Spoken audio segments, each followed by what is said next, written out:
Hi everyone, my name is Dr. Paul Conrad and I'm an associate professor in the history department here at the University of Texas at Arlington. I wanted to welcome all of you to this, the 21st Annual Transatlantic History Conference. This year's theme is Spectacle and Power in the Transatlantic World. Before we begin, I wanted to give a few thank yous, a few shout outs to those that made this conference possible, especially the hard labor, the hard work of the graduate students here, especially their fearless leader, William Hanser. Without them, none of this would have been possible.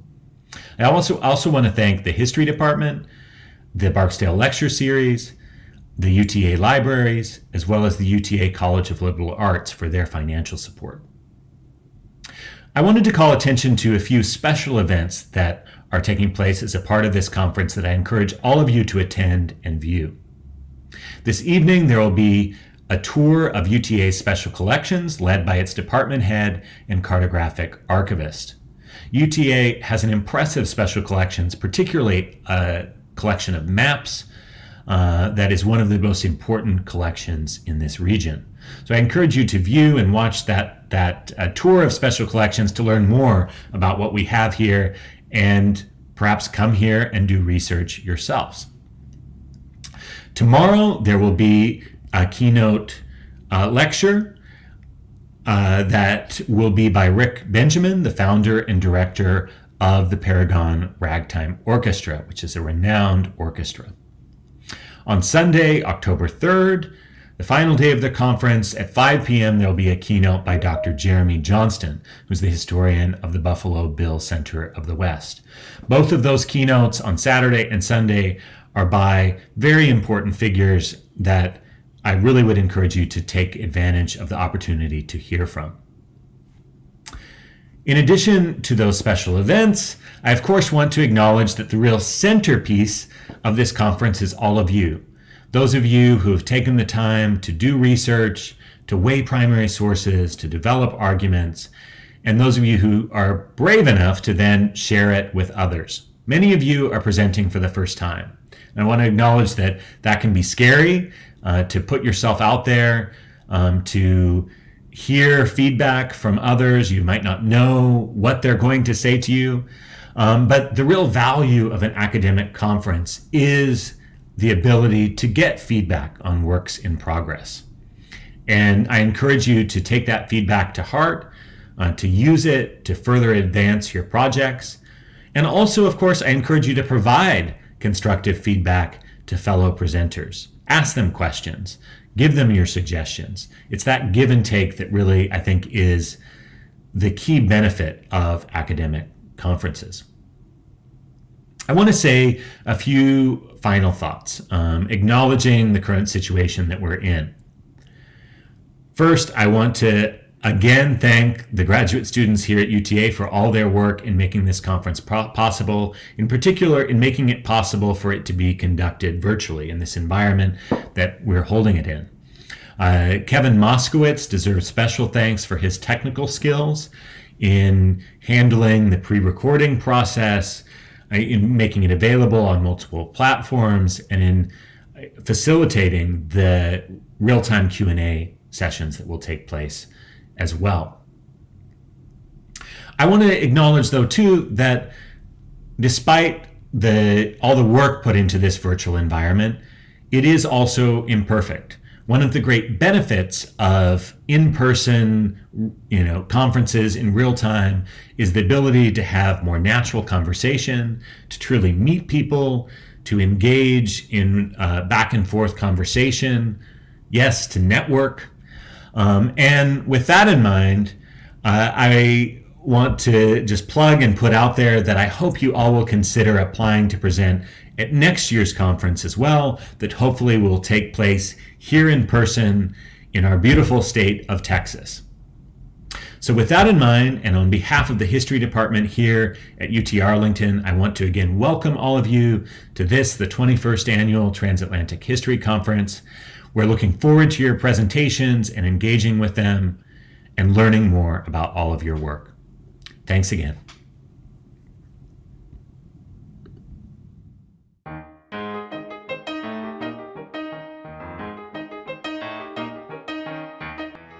This is one of the most important maps of the 18th century of Africa.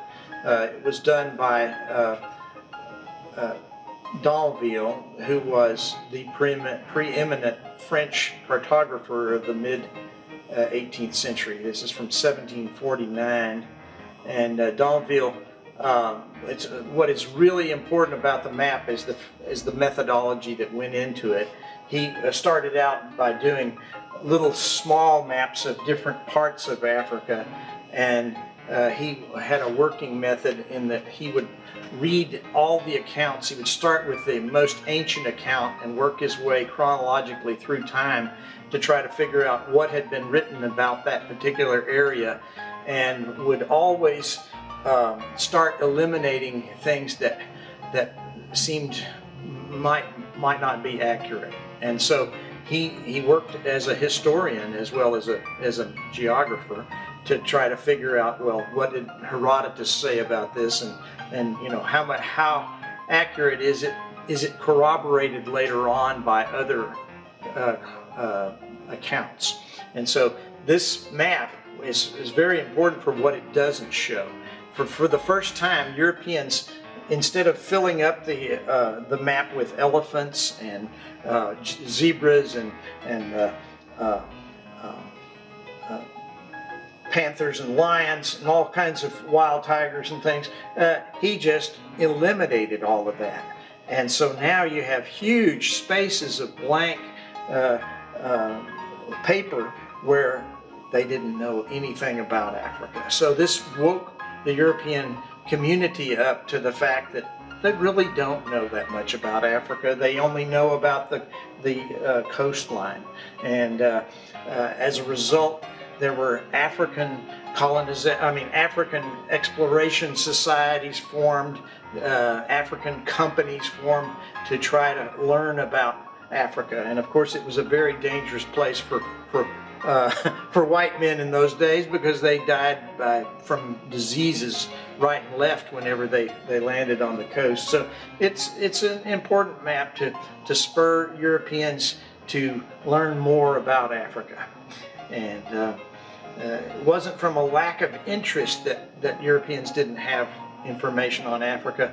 It was a lot of different factors, like no inland seas, no navigable rivers that they could go all the way up. There were a lot of problems, and so it's a very interesting map, and a very, very influential map.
My name is Keith Richards, and today I will be presenting Secret Prisons, Public Punishments, Havana and the Inquisition, 1610 to 1660. In 1686, German artist Jean David Suner made a plate engraving of Havana. The city, designated as such in 1592, is depicted as a mass of houses huddled beneath the aegis of two forts, El Morro and La Punta, as ships battle off the coast. The large iron chain closing off the harbor is raised, preventing the entrance of unwanted intruders, but also blocking the city's denizens from leaving. Havana itself sits away from the foreground, sheltered from the violence, and seemingly minuscule. Comprised of a handful of houses, a church, and a cabildo, or city hall, Havana in this late 17th century engraving appears small and fragile, vulnerable to the machinations of far-flung imperial powers. French corsair Jacques de Solé in 1555 burned down Havana, ushering in an era plagued by concerns of piracy through the 18th century. Yet little has been said of Havana's concerns of threatening people that lived within the city itself. As large-scale fortification projects continued into the 17th century, including the beginnings of the city wall, the Inquisition also became seated in Cartagena and made itself known within Havana. Field officers of the Spanish Inquisition sought out heresies, prosecuting many of Havana's residents and vecinos for crimes such as witchcraft and sorcery. Resulting punishments often included being lashed through the streets in what Michel Foucault calls rituals through the body. These punitive measures reveal a colonial city that placed significant importance on public works and displays, which they used in conjunction to defend themselves from foreign threats, but also to maintain order within the city walls. While the secular elite focused on pirates, the Inquisition looked at the enslaved and the town's prominent vecinos alike to maintain order from within. It is of some interest that while Havana had 43 Inquisition trials, Santo Domingo, where the audiencia was based, only had 9. This should not indicate that Havana was some morally bankrupt city, but rather that the residents were more likely to report unorthodox activity. As historian Isabelo Macias has indicated, El Morro, one of the principal forts in Havana, represented the Spanish Empire. The fortification of Havana was of such importance that it often took up most of the payments from Spain and created a virile military culture. Many of the governors general came from military backgrounds, qualifying them for a position that was predicated on preventing pirate invasions and the destruction of Havana. This focus of both financial and governing apparatuses on external threats meant that internal concerns were left to the community itself. While there's a lot of documentation on the construction of the forts and the 2-century effort that went into fully constructing the city's walls, the streets often fall to the wayside, both within the documentation and within the historiography. At the turn of the 17th century, the only named street in all of Havana was the Calle Real, whose name designates the fact that royal funds helped maintain it. The roads were themselves subject to some legislation in the late 16th century, most notably requiring the clearing of vegetation and cleaning of the streets that was expected of the vecinos, with the fine being a ducado. 4 years later, it was elaborated that the fine would go towards public works, whose vague wording could mean anything from fortification to funding the city wall to any other projects around the urbanization of Havana. Cristobal de Rodas's 1603 map of Havana, which was drafted for the purpose of building the city walls so that it may better assist in the urban planning of the city, shows the Iglesia Parroquial Mayor as being the only major church worth noting.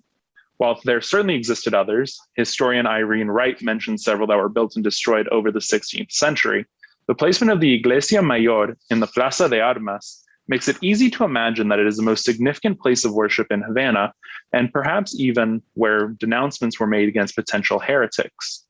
The plaza is placed near the Castillo de la Real Fuerza, one of Havana's fortresses, and it is a symbol of the city's military prowess. The connection of the Iglesia Mayor with the Plaza de Armas takes on a new meaning when considering the role of the Inquisition and its imposition on public space. On April 15, 1649, Juana Baptista, known as La Ochandiana, was on trial for witchcraft for the 4th time, this time in Santa Ana de Coro, present-day Venezuela. It was said that in Coro, she treated patients with blessings and ceremonies and that she did not attend Mass. A year earlier, in October 1648, Baptista was described as either mulata or samba, and a vecina of Havana, and that she had relapsed and been put on trial once more for witchcraft. Having been found guilty, she was exiled from Havana for life and given 300 lashes. Baptista found herself as part of many in the Americas who were prosecuted for beliefs that existed outside of the accepted Catholic norms. The verdict in her third sentencing, permanent exile from Havana and 300 whippings in the public streets, was unusually high, presumably because she had been given so many chances to reform. With her new life in Coro, she wasted no time in returning to her healing business and was caught a year later, dying in the secret prisons of the Inquisition. This contrast between the secrecy of the Inquisition's prisons vis-a-vis the publicity of their punishments is of interest to this study. The Inquisition sought to publicize punishment, but they still nonetheless hid them from view as the trial commenced. Ana de Mena, mulata, born in Puerto Rico, vecina in Havana, stood on trial in 1628 for witchcraft and making potions that would cause others to fall in love, as well as charges of divination. The Inquisition was especially concerned about the potency of these potions, recounting how witnesses said that the potions worked very well, and that Ana de Mena had taught others how to create such potions. This final point is also of interest because it shows that there was a network of other witches that may have operated within the confines of the city, but she simply was the one who was caught. Following Ana de Mena's first trial, where she was found guilty and had her crime read publicly, she was tried again in 1636 under the same charges, but this time the witnesses said that she also was a conjurer of demons. The witnesses claimed that one night she summoned 3 demons, one of them known as the Diablo Cojuelo, or limping devil. It had some sort of a meaning to inquisitors, although its meaning is opaque to us, only having significance to the carnival season in the present-day Dominican Republic. The witnesses claimed that Ana de Mena promised him the first sin she committed, implying a pact. While she admitted to summoning the Cojuelo, she does deny forming a pact with him, but it still did her no favors and she was found guilty. She was forced to wear a habit, or San Benito, and she was exiled from Havana for 6 years. The 2 Inquisition cases mentioned, Juana Baptista and Ana de Mena, bear similar demographic information and general proceedings against them. Both were mixed race in some way, if not both mulatas, and they were vecinas in Havana. From these 2 cases, it would appear that the Inquisition was targeting free women of color, perhaps in order to seize their property and income. But the Inquisition in Havana was far more complex.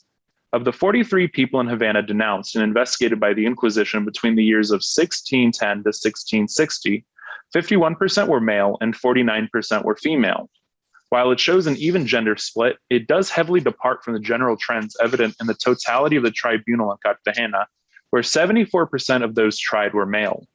The divergence of trends between Havana and the tribunal in Cartagena as a whole shows the unique position that Havana found itself in, especially at the turn of the 17th century. Race, like gender, deviated heavily from the trends of the rest of Cartagena's tribunal. Ana Maria Splendiani's data, which is put into this graph on the left, reveals that those tried by the Inquisition were a majority white. In Havana, as shown by the graph on the right, which was created for this study, there was a plurality, where white people were tried the most by the Inquisition, but were followed close behind by the city's mulatto population. Only 15 mulattos were tried by the Inquisition using raw data, which means that over the course of 50 years, there was an average of less than 1 trial every 3 years. Most interestingly is the insignificant number of Black people that were tried by the Inquisition in Havana, totaling only 3 people, all enslaved and charged with witchcraft or sorcery. The 1631 case of Francisco Angola, an enslaved man, is representative of these scant few cases in Havana. He was accused of witchcraft by 21 witnesses, but he denied having killed many people with his witchcraft. While Juana Baptista and Ana de Mena were there for multiple meetings, cases, and verdicts, Francisco Angola was immediately hanged the next day. The cause of his immediate hanging is a matter of interest. He was almost certainly hanged for his supposed witchcraft resulting in people being killed, but he was given little chance to defend himself. In contrast, Juana Baptista was given many chances to defend herself, but she was not given the same fate as Francisco Angola. Anton Carabalí, another slave in Havana, stood on trial in 1628 for giving powders and herbs to treat illnesses and to make women fall in love with his customers, which at the time was placed under the umbrella of witchcraft. Carabalí claimed to be able to tell who the witches in town were, and that he was a devout Christian. He said he was not a witch. He simply was a healer whose clients were from diverse backgrounds. Noting the difficulty of his language, the inquisitors opted to bring in a priest by the name of Father Claver, eventually Saint Peter Claver, a Jesuit who helped teach Christianity to Africans, and he helped translate for Anton Carabalí. While he translated, Carabalí then recounted that he was a witch, taught by a mulata by the name of Isabel. He confessed to being responsible for the death of 7 people. Isabel, Father Claver translated, took him to a witch's sabbath where a giant he-goat stood at an altar and asked him if Carabalí would become his and if he would renounce Christianity. Following these events, he recounted how he was responsible for an additional 102 deaths. With all of these crimes, the Inquisition found him guilty, where he was to be whipped 200 times in the public streets and exiled to the galleys for 10 years. These 2 stories differ greatly from the first 2 stories of Juana Baptista and Ana de Mena, and it shows how race and freedom played into the Inquisition's treatment of suspects. The 2 mulatas undeniably had Black parents, but as slaves, Anton Carabalí and Francisco Angola were treated in notably different ways. Perhaps being a vecina helped soften the treatment that the 2 women experienced, whereas the 2 enslaved men were given no such accommodations. The swift execution of Francisco Angola, compared to Juana Baptista's struggles with the Inquisition over the course of 6 years, shows that there was a degree of unequal treatment. The differences in crimes where Francisco Angola supposedly killed people, whereas Juana Baptista and Ana de Mena only used powders and spells to make people fall in love and cure ailments, would be an easy explanation for the asymmetrical treatment. Yet the case of Anton Carabalí complicates all of this. His story drastically changed once Father Claver was asked to translate, rather than allowing him to speak for himself, transforming him from someone who identified witches so that they may be rooted out, instead now to a willing participant in witchcraft and a serial murderer. The story that Father Claver translates appears a bit too convenient in its fulfillment of every Catholic suspicion of witchcraft, using descriptions that Carabalí may not have even been aware of. In this way, his testimony appears suspect. Among one of the most puzzling aspects of Carabalí's story is that he was only sentenced to public whippings and life as a galley slave for a decade. While certainly harsh sentences, Francisco Angola was sentenced to death. According to Father Claver's translation of Anton Carabalí's testimony, he was responsible for over 100 deaths, yet he was given fewer whippings than Juana Baptista. That means that there did not appear to be a uniform way of punishing heretics, but rather it was up to the individual inquisitors who decided the case. The punishments of the 4 cases mentioned above contained elements of public space, either in the hanging of Francisco Angola or the public whippings. These public displays became a spectacle for the urbanites of Havana, whether in the public reading of their crime, their clothing which bore the punishment, or the act inflicted itself upon them. This ceremony, as Foucault calls it, not only attempted to dissuade them from repeating such crimes, but also reinforced the colonial ethos. This research hopes to further elaborate the function of public space in 17th century Havana. The lettered city, which received significant amounts of attention and funds from the Spanish crown, attempted to punish criminals through the use of public space. These included whippings, hangings, or simply reading the crimes in the plaza. Public space similarly was a collective responsibility. Vecinos were expected to help maintain it or pay the price to have others do so. The shouldering of the burden of public space onto the denizens shows the priority of the colonial officials. They were more concerned with external threats like pirates who may repeat the actions of Jacques de Sauret. This analysis of internal threats, which become especially pronounced as slave revolts begin to characterize the island in the Age of Revolutions, should also be studied in the context of the early colonial period. Clearly, 17th century Havana, already a lettered city, is more complex than historians thus far have believed it to be. Thank you very much. Pauline Hopkins and the Spectacle of Mirelli. Africa has been unduly projected as the heart of darkness in numerous literary works. However, Hopkins's delineation of Africa in Of One Blood reverses the dominant Western narrative. Her exceptional craftsmanship, her literary aestheticism, and political activism has enabled her to rework the myths surrounding Africa. Of One Blood thus becomes a discursive site, presenting an alternative narrative. What Hopkins has done through her art, according to Molly K. Rope, is that Hopkins challenges the assumptions that underlie an established narrative of progressive evolutionary history. I would argue that the visual and synesthetic imagery, the spectacle that veers between realism and romanticism, is a product of conflation of two contrary elements, that of disenchantment and enchantment. Several Hopkins scholars have commented on Hopkins's appropriation of different sources, including the Bible, to reconstruct Africa with a view to subverting the racist depiction. Hopkins introduces Meroe, the capital of ancient Africa, in a series of enchanted details and extravagant descriptions, albeit in an empirical manner. Hopkins's strategy is significant because in conflating the Enlightenment concept of disenchantment with enchantment, one blood breaks the hierarchical binary relationship and reroutes the Enlightenment's secular narrative from a non-Eurocentric point of view. The ancient African civilization is an enchanted space, yet its progressive, intellectual, and worldly nature contradicts the knowledge the West has constructed about its other. The disenchantment of Europe, its secular modernity, in its totalizing and grand sweep, is complicit in perpetuating reductive binaries. The problem with the concept of disenchantment is its Orientalist roots and tendencies. Talal Asad, in its insightful and scathing critique of secularism, argues for looking beyond mere binaries, the division between modern, non-modern, West, non-West.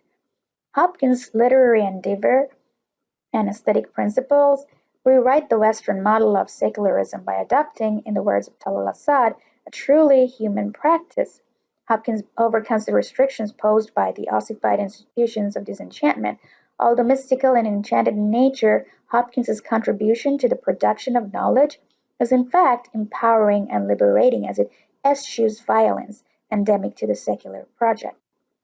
Hopkins's literary sensibilities discard the unitary Weberian outlook on progress, a narrow definition of modernity and rationality. Contra Weberian sensibilities, McDowell characterizes Hopkins's sensibilities as paranormal fads, namely mesmerism, spiritualism, automatic writing, appropriations, and suspended animations. Critic Melissa Daniels observes that Hopkins's overturning of the pre-existing genre allows her to treat race-related questions more flexibly, thereby creating a progressive narrative of Black life. The flattening of hierarchy and racial division is achieved through the manipulation of the novel's form. They have also noted Hopkins's meticulous archival work in an effort to revise the old Eurocentric vision and uncover the loopholes in various scientific and religious documents. Her eclecticism in choosing the sources to undermine their authorities is aesthetically translated into an obvious contestation against the pervasive propagandas. Hopkins's antithetical approach to the purportedly authoritative sources questions the authenticity of the knowledge they disseminate. She redresses this problem with biased representations by correcting them. Dorkin argues that Hopkins can still curate an eclectic archive that critiques colonial discourse and contributes to the development of an emergent African American literature about Africa. The nature of Hopkins's archival work has been empirical and journalistic on the one hand. On the other hand, her descriptions throughout A One Blood verge on the fantastical, romantic, and supernatural. Hence, for Hopkins, the realistic and fictional both are equally relevant formal strategies that render her vision of reconciliation between two disparate sensibilities, such as intellectualism and exoticism, possible. Instead of linear teleological historical progression, Hopkins's novel sets in motion an alternative course of history. Africa becomes the apex of high civilization, all hidden away from the rational world. Nadia Noor Hussain has observed that the colored American offered a more grounded Ethiopia, one of secular contemporary events. Interestingly, the same magazine published Hopkins's Of One Blood, which to a large extent is replete with larger-than-life and exotic imagery of Ethiopia. The magazine, which was studied as a documentary interpretation of Ethiopianism, thus gave free rein to Hopkins's fantastical narrative about Africa. What Hopkins does with her fictional account of Ethiopia is that she imbues Ethiopia with mythical qualities If, according to Nur Hussein, the magazine caters to and encourages Black pride, then can we say Hopkins is doing the same by construing an imaginative narrative and retelling the African American history? In fact, Africa as an imaginary becomes for the African Americans a salvation. An elevated and enriched image of Africa proves to be of lasting value, encouraging them, motivating them. Hopkins has blended Afrocentric traditions with Eurocentric storytelling forms of society novels, lost world adventures, and the more modern idea of a problem novel. A One Blood captures this blend in this spectacle it builds up. Hopkins relies on various standards borrowed from the European traditions, references Greek myths, a stylistic and aesthetic decision, demonstrate Hopkins's reliance on the belief in the amalgamation of apparently dissimilar traits of two different civilizations. There are parallels drawn throughout the novel in the scenes where Africa is counterpoised against Europe. Africa equals Europe in its intellectual and material pursuits. Hopkins projects Africa not as the other, the familiar and the alien, as Nur Hussein characterizes the myth-making process of the novel, also find expression in the way the pull between European and African feature are conveyed. Interestingly, in Munro Rogers, Hopkins adopts a completely disenchanted tone through her journalistic writing style. She describes the problems afflicting the African Americans. Unlike Moon Rogers, of One Blood is deliberately ambiguous. Here she manipulates the narrative voice, adding elements of the occult and the supernatural to undermine a straightforward interpretation of race. In the novel, the supernatural and the spectacular go hand in hand, sometimes the spectacular supplanting the former. The spectacular details of Meroe and THSO are a result of the conjoining of both realistic and fantastical visual and synesthetic imagery. Melissa Daniels, observing Hopkins's use of realism, comments that of One Blood's mimetic aesthetics tells the truth about the African American past. Her claim that the novel's realism, with the exception of the representations of the historical realities of Black life, fails to capture faithfully the affective dimension of Black consciousness, is oblivious of the affective registers that the linguistic details and figurative language produce. I would argue here that the elaborate details and factual accounts of Africa are not beyond the realist convention. The geography of Africa, or its materiality, draws attention to the realism of the novel's aesthetics. Simultaneously, the imagery and descriptions invoke the inventiveness of Africa. Furthermore, the spectacle of One Blood also arouses affective experiences through its synesthetic potential. The manifold functions of the spectacle in the novel underline Hopkins's political project. Firstly, by centering Africa as the focal point, the imagery lures the West to explore the East, not to conquer it, but to be conquered by it. Secondly, by destroying the pre-existing stereotypes, the imagery produces a reversal of color and gender norms, for example, the Black AI and Queen Candace. Thirdly, by reworking the biblical and scientific knowledge, the imagery attacks at the root of the pro-Western liberal humanist tradition's short-sightedness. And finally, the spectacle also contests the dehumanized images of enslaved Africans. Juxtaposed as they are against such grandiose images of material and intellectual prosperity, the spectacle recreates a rich and inspiring legacy derived from the enchanting Africa for the African Americans. Julie Fiorelli aptly concludes that Hopkins establishes THSO as a site of continuity between African antiquity, Black modernity, and racial destiny. Fiorelli reaches this conclusion via her discussion on lost race romance. Lost race romance transforms the known world into a new space. Since Hopkins's novel is modeled on the lost race romance, the genre that affords a One Blood a fictional space to accommodate the vision of countering the racist representation of Africa.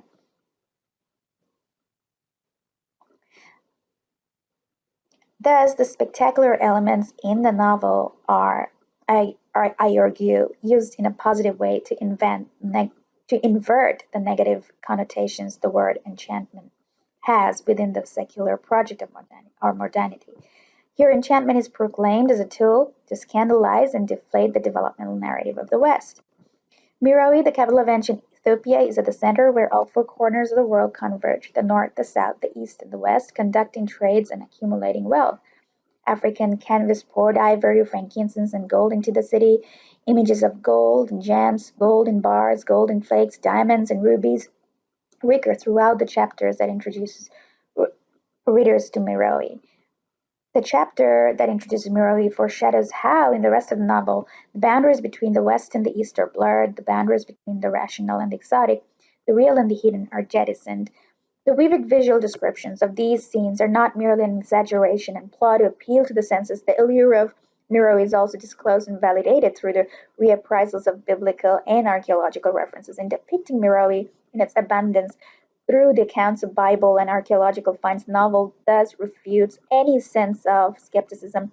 Besides the Bible, the Greek scholars, both Strabo and Diodorus, are cited to show that Western sources are credible and authentic, and they testify to the supremacy and competitiveness of African culture. The contents of this parchment evoke a vivid imagery of Meroe, standing at the edge of the desert, fertile in soil, rich in the luxuries of foreign shores. Into the lap, caravans poured their treasures gathered from the north, south, east, and west. Citing the parchment lends credibility and legitimacy to Raoul's mission. The members of the traveling group are disabused of their incredulity and prejudice regarding Africa. In fact, the descriptions of abundance and extravagance refute numerous stereotypical notions that Africa is a primitive and arid place. Meroe is consistently compared to Europe. Juxtaposed against Europe, Meroe reveals its own perfection. One who had visited the chief galleries of Europe could not be unmoved at finding himself on the site of the very metropolis where science and art had their origin. Although the novel repeatedly uses the European framework and standard to measure Africa's development, it aims at disrupting the notion that Europe alone is the epitome of progress and enlightenment. Meroe is said to predate Europe's success in its intellectual and cultural accomplishments. Another example of such a parallelism is drawn in the descriptions of the maidens at THSO. The Greek standards are used again, drawing on Greek mythical characters. Never had Raoul beheld such subtle grace of form and feature, such masses of coal-black hair, such melting eyes, and of midnight hue each girl might have posed for a statue of Venus. The synesthetic imagery, which appeals to multiple senses, contributes to the novel's mysticism. The association between words, colors, and sounds creates a holistic effect. A phenomenon oftentimes remains unverifiable by scientific explanations. The hidden city of THSO is described as having unknown dimensions, a remnant of an erstwhile magnificent race. THSO conjures up the image of an unadulterated beauty alongside its mysterious and occult appeal. Overhead was the tinted glass through which the daylight fell and sucked and glowed. In the air was the perfume and luster of precious incense, the flash of azure, the gold, the mingling of deep and delicate hues, the gorgeousness of waving plants and blossoms and tall trees. References to Eden are evident here. The biblical and poetic descriptions overlap each other. In the figure of Queen Candace, the notion of the enchantment is embodied. The contrary forces are all melded into the personality of the queen. Under Queen Candace's magic influence, all doubts disappeared. Queen Candace's presence highlights the occult aspect of the novel's spectacle. The repeatedness of the exotic details heightens the fantastical nature, but their recurrent appearance reinforces their credibility. The entire visual imagery is expressive of one man's first-person experience. The analogy between Eden and THSO epitomizes the manifestations of personal and subjective sense experience of Raoul. His intimate emotions translates into the visible and visual spectacle. His emotional state and thoughts appear to have a realistic and physical dimension. It feels as though only under the spell of some kind of magic can an audience feel the sensations Raoul feels. It is through formal strategies that Pauline Hopkins explores the potential of the visual imagery, which reinforces her political vision and introduces her a new modernity. Thank you. Hi, everyone. My name is Sarah Richter, and I'm a PhD candidate in art history at the University of Illinois at Urbana-Champaign. And I'm so excited to be sharing with all of you some of my recent work on Dred Scott's Slave Rebellion reenactment from 2019. So I'm going to go ahead and get started with that presentation. So this is called Spectacular Procession, Rediscovering Freedom and Dred Scott's Slave Rebellion Reenactment. When people conjure images of the South, they think of the stately seductiveness of plantation homes. Cemented in pop culture with films like Gone with the Wind and even The Notebook, the plantation house has become a romantic and nostalgic icon for a life gone by. However, this nostalgia cloaks the reality of the brutal history of slavery and allows for white guilt to be assuaged within the narratives of hoop skirts, debutante balls, and whirlwind romances. This image on the screen currently is of Woodland Plantation. This was a popular rendering, and it's a lithography print made by Currier and Ives in 1871, and it was widely circulated then and even used by New Orleans-founded whiskey company Southern Comfort on its label until 2010. Today, a bed and breakfast, Woodland Plantation boasts its Southern charm. In describing themselves, the Woodland Plantation website states, and I quote, "When you think of Southern comfort, sitting in a rocking chair on the broad veranda of an antebellum home on a warm summer's day is more likely to come to mind than Southern comfort, the grand old drink of the South." At Woodland Plantation, the country home of Southern comfort, as we refer to it, you will find both. The plantation boasts both accommodations, events that can be held there, and also tasting rooms for Southern comfort as well. In the history section of the website, they describe that the plantation was built in 1793 by Captain William Johnson. Along with his 4 sons, they turned Woodland Plantation into a thriving sugar plantation. Playing into the nostalgic fantasy for a Southern life of porch sitting and cocktail sipping, the sugar-coated history fails to mention the utter brutality enslaved people experienced on sugar plantations. This same brutality had led to the Haitian Revolution just a year earlier in 1792, and it's what forced plantation owners to move to Louisiana in the first place, because they needed a new space to reestablish sugar plantation businesses. And additionally, Woodland Plantation, as we will see, and along the river area here, is the site of the most ignored, oft-erased, and largest slave revolt in American history. Woodland Plantation, again, just to further reiterate how they have worked hard to erase this history and to kind of focus on the owners of the plantation and the greatness that they've achieved, which is something that happens kind of across the South. They have turned the overseer's cabin into quaint accommodations. And you can see here listed on the screen that they have broken it down into the indigo suite and the sugar suite. So turning these products and the basis of economy into this sort of romanticized idea of what the space was, what it was used for, and totally kind of looking over that. Additionally, the old cabin hides behind its makeover that Woodland is all too happy to document on its website without acknowledging that the quote unquote old cabin was once the slave quarters. Remodeled to resemble a seemingly innocuous home, the suites, which are entitled Claire's Room and Jacques' Room, are the only indicators that perhaps someone else once lived here. This nod to identity, however obscure, does not acknowledge Woodland's past as the site of the 1811 German Coast Uprising and what also the atrocities faced by people such as Claire or Jacques within these spaces by reducing their rooms to these suites or these daybed accommodations or a king bed and bath, again, reinforces this romanticization of slavery and what plantation life was actually like. Right outside of Woodland Plantation, located in a traffic circle, is the only acknowledgement to the German Coast Uprising of 1811, which I will get to shortly. The small plaque, all it does, you can see on the screen, is it just says Major 1811 Slave Uprising organized here. And that's the only information. Everything else is kind of centered around the former owners of the plantation and what it was what it was used for. This Woodland Plantation is located about 30 miles upriver from New Orleans, and most of the German Coast Uprising that we're going to be talking about happened in St. John the Baptist and St. Charles parishes along the Mississippi River. Again, it took place on January 8th, 1811, and is one of the most heroic and almost and most forgotten slave revolts in American history. Over 2 days, more than 500 enslaved people armed with cane knives, clubs, and some guns, and some on horseback, marched towards New Orleans. They sought to take New Orleans as the capital for a new African republic in which they would no longer be subjected to the physical and psychological torment, oppression, and violence of the plantation system's legal institutionalization of chattel slavery and racism.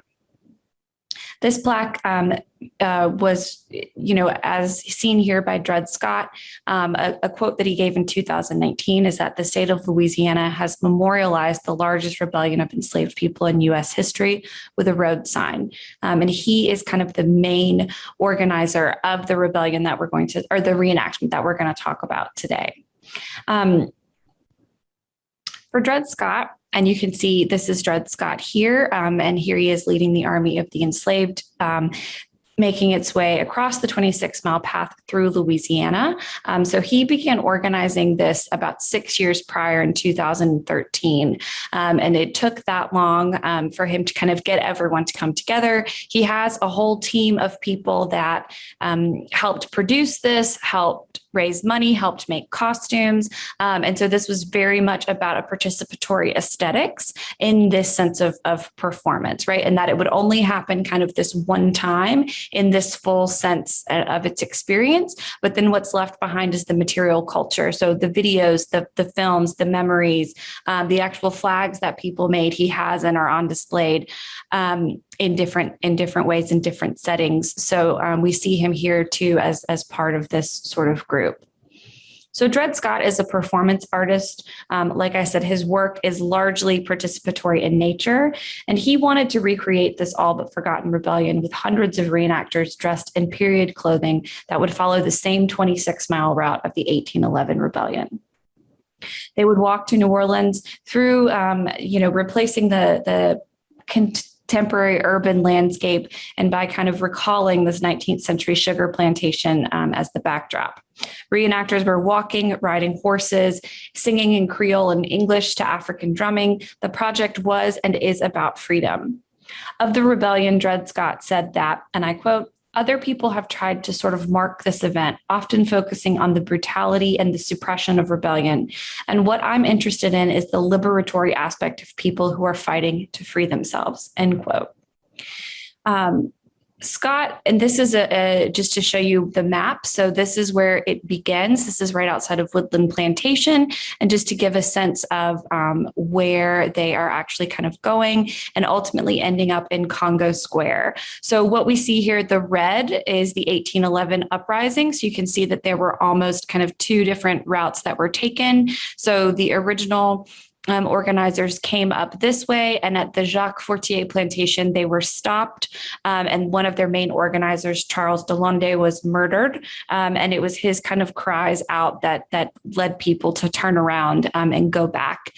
So they could not escape being caught, even though 1/5 of them would be eventually murdered, hung, and without any sort of trial or anything like that. So the reenactment follows the same path, but then extends that on and ends up in Congo Square in New Orleans and right outside of the New Orleans Jazz Museum. So Scott is choosing in many ways he doesn't want to reanimate or play out how the revolt ultimately ended in the massacre of Black life, but he's instead proposing an alternate ending. What if things had gone differently? What if the 1811 uprising had succeeded and there had been an African republic that was established in Louisiana? What would that have done to the course of United States history? So the fact that white people, and particularly enslavers, did horrific things during the times of enslavement, that's not news. And this is something that Dred Scott is putting forward. What he's saying is what is news is that Black people had self-determination and agency and were fighting to create a new world. That's not well known, he said. He wants to keep the focus there. And he says, when we get to Congo Square, we're going to flip from a military campaign to a cultural celebration. And Congo Square is a point of origin for Black music all across the United States. And it was there that the Dred Scott and the other reenactors staged a historical intervention that would kind of spare the recreation of the way that the 1811 slave uprising ended, which was one filled with terror, horror, and kind of a mass loss of life. It is this energy and the disruption of the foundation of American society in spectacularly quotidian ways that is a hallmark of Scott's work. And here you can see him again too, kind of leading the group. And I really love the juxtaposition. You get this sense of the past in the present with these reenactors wearing these 19th century clothing, carrying period traditional piece, but then people like Scott, he's got New Balances on, right? People are, the connection there, the reminder that the past very much informs how we exist in the present, and that there's really no separation between the two is so present, I think, in this image in such an incredible way. Dred Scott himself was actually born Scott Tyler in Chicago in 1965, and he gained notoriety for a performance work he did in 1989 while attending the School of the Art Institute in Chicago. Entitled, "What is the Proper Way to Display a U.S. Flag?" This participatory work invited viewers to record their comments in a ledger mounted to a podium that looked over an American flag spread out on the other side. Many participants ended up walking on the flag, and many politicians, notably the current president at the time, George H.W. Bush, condemned the exhibition as being, defamatory, disrespectful to the flag.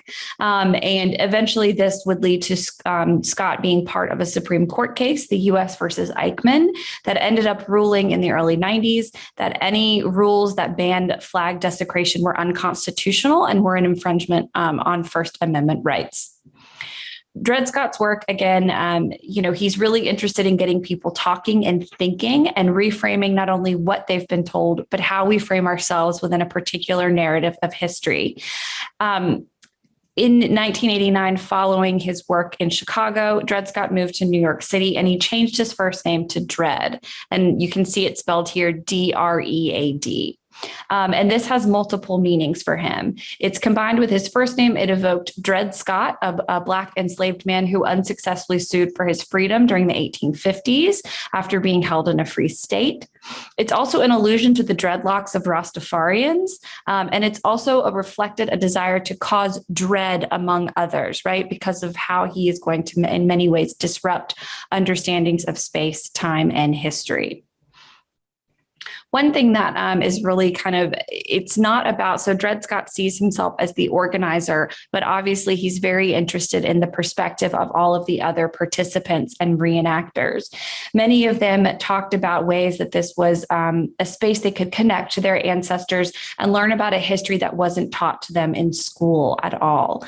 Conversations with reenactors are at the root of Scott's desire to recreate this uprising and this rebellion, because it's an event that has been suppressed in history books. And it's usually focused on the ending, right? The suppression of so many enslaved people and also the death of them. So he really, again, wants the participants to have this sort of spectacular moment where they are walking in the past of their ancestors. Even if not directly, it's related in a cultural consciousness, and really celebrating this fight for freedom in so many ways. As reenactors walk the streets, they're chanting, "We're going to end slavery. Join us. On to New Orleans. Freedom or death." And these are not the sounds of the past, but very much those of the present. As the chorus of voices rise in unison, as their feet rise and fall in step together, the fight to end slavery is not relegated to the 19th century. It's no longer obscured by history. It's no longer sugar-coated by the facades of the plantation, but it is in the present, and it is urgent and necessary to continue the echoes. Again, this took place, just as a reminder, November 8th through the 9th in 2019. And this was preceded the COVID-19 pandemic. It also preceded the senseless and needless deaths of, just to name two, George Floyd, Breonna Taylor, and the countless others whose names deserve to be remembered and said at the hands of police brutality. This chorus, in retrospect, is looking back, feels haunting and reminds us that while chattel slavery has passed, new forms of enslavement continue to keep death at the forefront of Black life. But rather than emphasize the suppression and negativity in this moment, Scott wanted to celebrate life and the continued fight for liberation.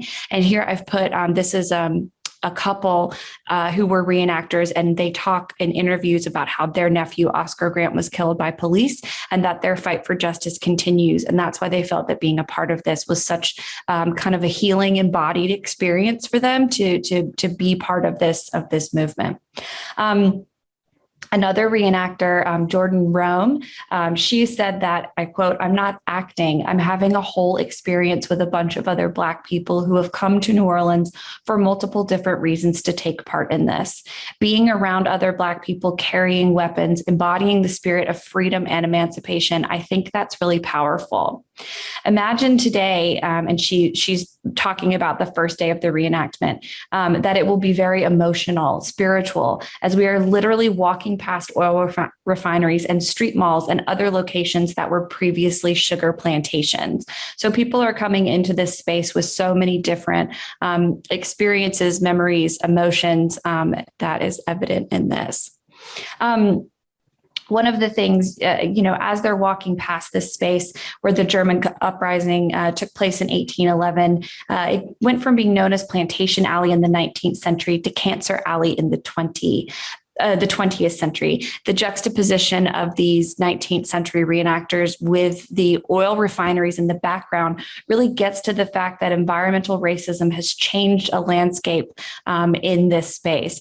What once relied on Black bodies as the basis for the economy, the plantation economy, is now focused on oil, but still continues to exist at the detriment, death, physical and psychological oppression of Black people. These petrochemical plants and oil refineries now cover and pollute the ground where the bodies of so many enslaved people are buried. And the physical oppression continues as the foundation of the U.S. economy is on the expenditure of Black life. For Scott, he talks about the roots of mass incarceration, murder by police, having their origins and roots in enslavement. And that's why this reenactment in bringing the 19th century into the 20th is so imperative at this moment.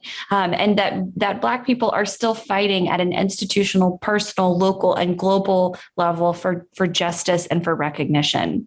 The reenactment is still tied so closely to those same issues, but it's always been about, and he really wants to get to the point, and I think that this really does get to the point, that Black people have always had the most radical ideas about freedom in the United States, even in 1811, and how they saw and view themselves.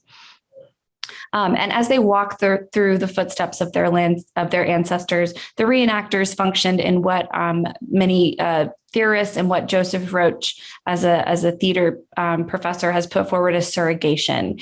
And that's this idea that there's no more separation between the past and the present, and that they're stepping into the roles of their deceased ancestors. That obfuscation of the history of the slave rebellion, which was left unfulfilled by its ending, that they are able to do that and to heal that, which you can see here where a reenactor is engaging in a saging ceremony, right? To kind of end and close that moment, not close that moment, but provide an end for those who did not receive that in 1811, and tap into this really kind of ancestral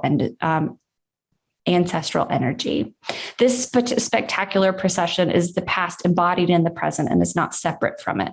Against the background of strip malls, oil refineries, and petrochemical plants, the ending that Scott proposes and that the reenactors fight for is not one that ends in death. It sparked conversations and really considered to think about the ideas of liberation continue to be so important. Scott continues to ask questions such as, and I quote, "Why for 21st century people does this 19th century history of freedom and emancipation continue to matter? How can we draw on the lessons of these heroes from 1811 to actually embody that now and actually reimagine how we get free today? The uprising's brutal end speaks to the ugly truth about American slavery and how enslaved people's continued rejection to see themselves as slaves ultimately changed the course of history. And rather, the outcome was what they hoped for or not, it was still the act of doing it that has inspired their ancestors. In resurrecting a collective memory through this spectacular performance, Black life thrives and moves forward while the once white statues of Confederate soldiers torn gray and are worn down and are torn down. Staging this event in 2019 was an homage to the 400-year anniversary of the first enslaved people being brought to North America in what is today the present-day Jamestown, Virginia. The spectacle of this performance lies in its power to happen once in its unique form, and for all of these 500 people to come together to embody and to remember and to become their ancestors. While we are focused on the material culture here, the memories, the documents, the filming, what is left is this intersection of the past and the present, and the reminder that while we think these things are relegated to the 19th century, they still very much define our experience today. So thank you very much.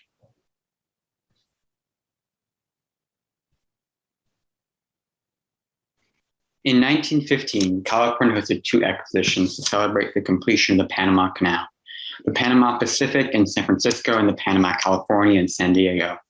Upon visiting the Panama Pacific World Exposition, writer Herman Whitaker asked himself a question that perhaps struck the millions of others who visited the event. Quote, "How shall one describe it, this wonderful city that is a fitting setting for the crowning jewel of all expositions?" End quote.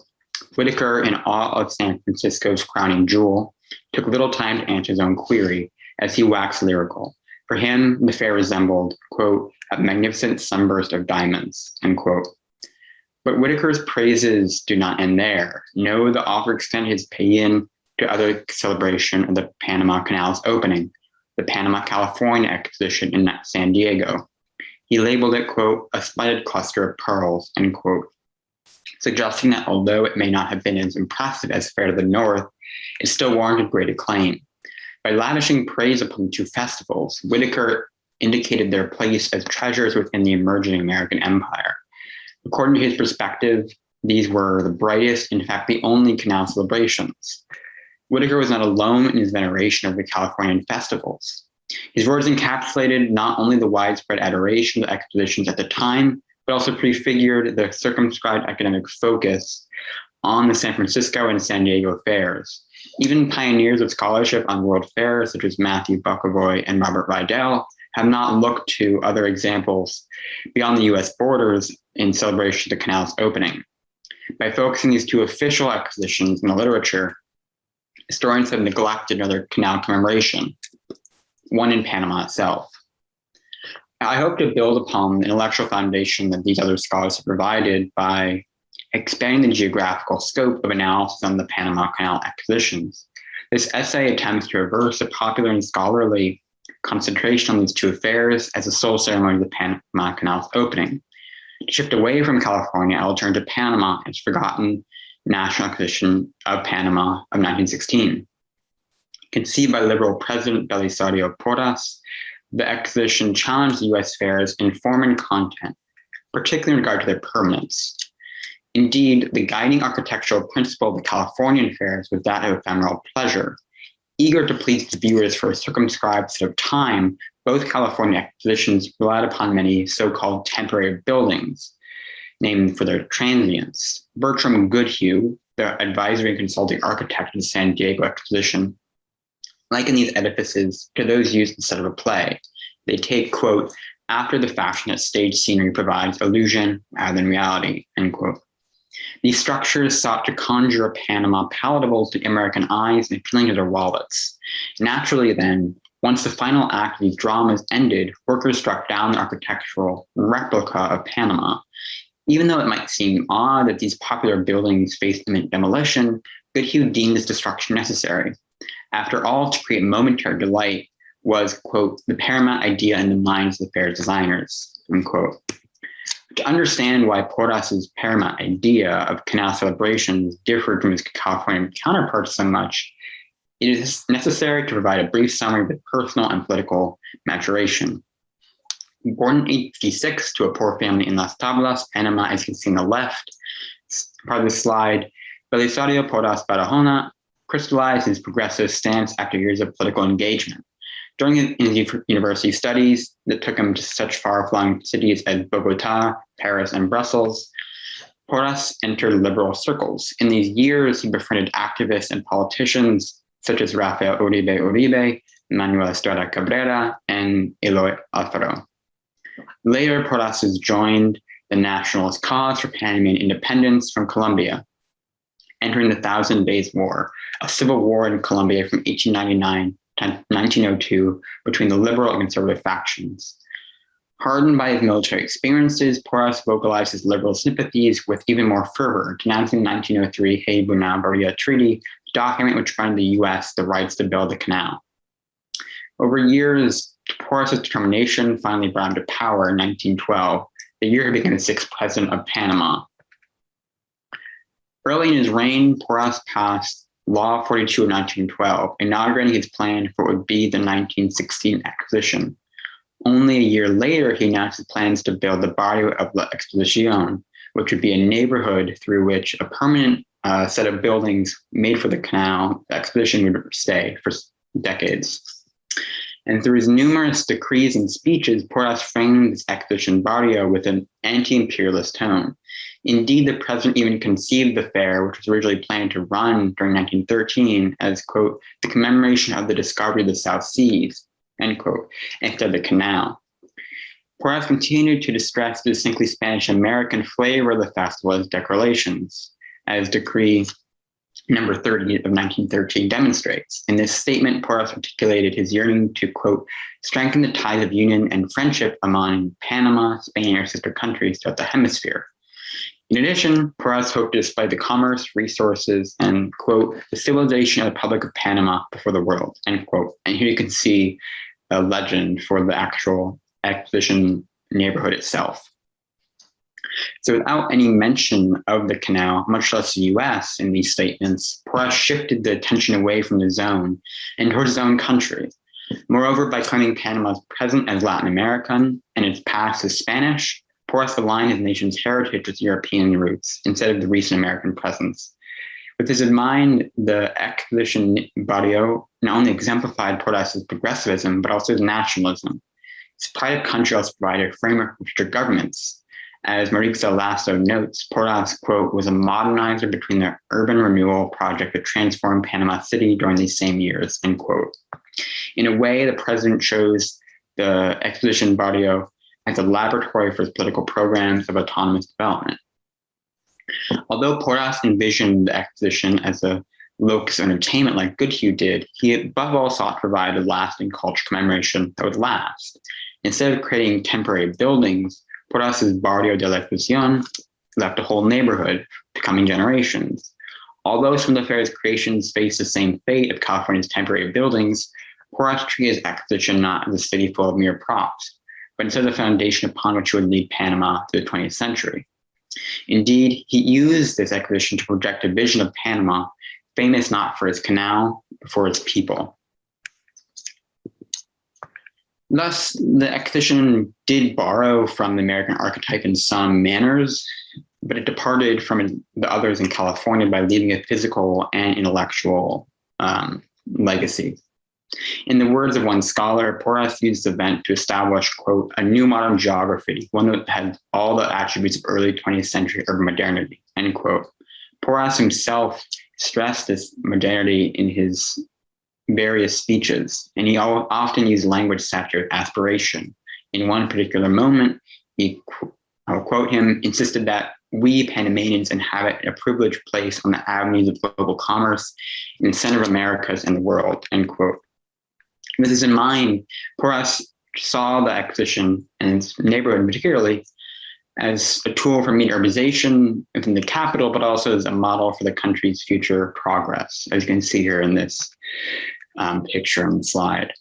So beyond leaving behind this physical and intellectual legacy, it also influenced the minds and hearts of many Panamanians for generations.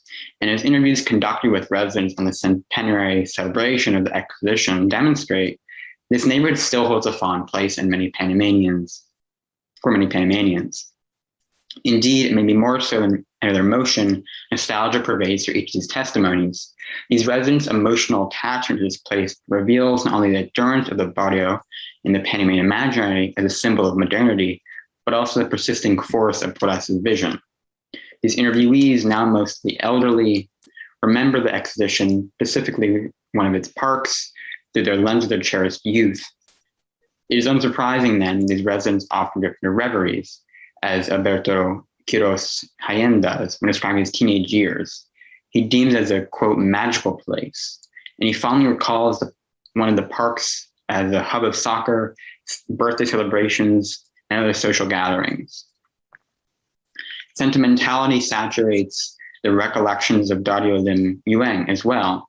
He remembers how he and his friends, quote, knocked down mangoes, plums, and Spanish limes every day after school without a care in the world, unquote. It seems as if for some, the exhibition barrio existed and remains in memories as a mere place for relaxation and recreation. Yet, even with remembrances as affectionate as those of Alberto Quiros Jaén and Dario Lim Yueng, Panamanians recognize the neighborhood has since fallen from its former place. In Lim Yueng's former words, it is almost feels as if a ghost town these days.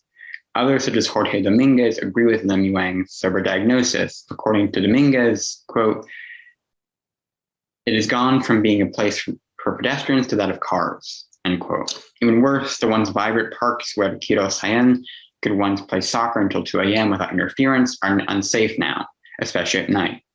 In fact, Dominguez hesitates even to enter the area, afraid he'll get mugged. Even though the exhibition barrio may be a ghost town to some, it still remains on tap to get restoration soon. And students and young people today are still using, as you can see in this slide here. But more importantly, the Panama City Mayoral Office recently opened the Panama Urban Lab, a group of 50 architecture students from the University of Panama and the Vienna University of Technology. The Urban Lab convened during the summer of 2015 in Panama City to brainstorm the city's future. Over their months together, the undergraduates created renovation plans for the neighborhood. Once complete, these designs opened to the public for discussion. It is from these plans that Manuel Trute, the director of urban planning in the municipality of Panama, believes the city will, quote, begin the construction of a vision for the future of the barrio, end quote. This commitment to urbanize Porras' barrio 100 years after he first envisioned it represents not only the persistence, but also the triumph of the president's vision. The exhibition barrio serves both the centerpiece of the country's modernity and as a place of national pride for its citizens. Mirza Murillo, a longtime resident, rhapsodizes, the barrio is the best. It's like a little Panama within Panama, end quote. This exuberant exclamation can very well come from Porras' own mouth, a testament to the proliferation of the president's dream across generations. But again, to close, the exhibition countered not only the traditional role of the fair, or a canal fair, as an imperial exhibition, it also challenged the hegemony of the US celebrations. Porras used the model of a world fair to advance his aspirations for Panama. In an appropriately titled 1989 study of Panama City, La Ciudad Fragmentada, the Fragmented City, urban planner Alvaro Uribe credits Porras' creation of the barrio in 1916 as a transformational moment for the capital. Quote, the process of stable urbanization in the suburbs began this neighborhood, in contrast to the irregular, illegal process, end quote. Yet this neighborhood went beyond simply initiating the urbanization process. Instead, the creation of La Exposición Barrio demonstrated Porras' desire to cement the exposition as introduction of Panama City as a symbol of wholeness and modernity independent of its fragmented past. In the end, Porras reconfigured the template of the World Fairs to give his homeland a glimpse into their own path to self-determination. And even though the buildings themselves may be needing some repair, the power of this project remains in the minds of its countrymen. And more importantly, Porras articulated a remarkable expression of Panamanian identity through this fair. With this all in mind, it is worthwhile to revisit Whitaker's century-old adulation of the California expositions. Millions flock to see the US fairs and their shining buildings. For the continued relevance of the barrio of the Exposición attests to the sparkle of Panama's own celebration. In the end, the exposition stands as the truest jewel of the Canal Fairs because it has endured. The barrio shines in people's memories and perhaps in their futures as well. Thank you.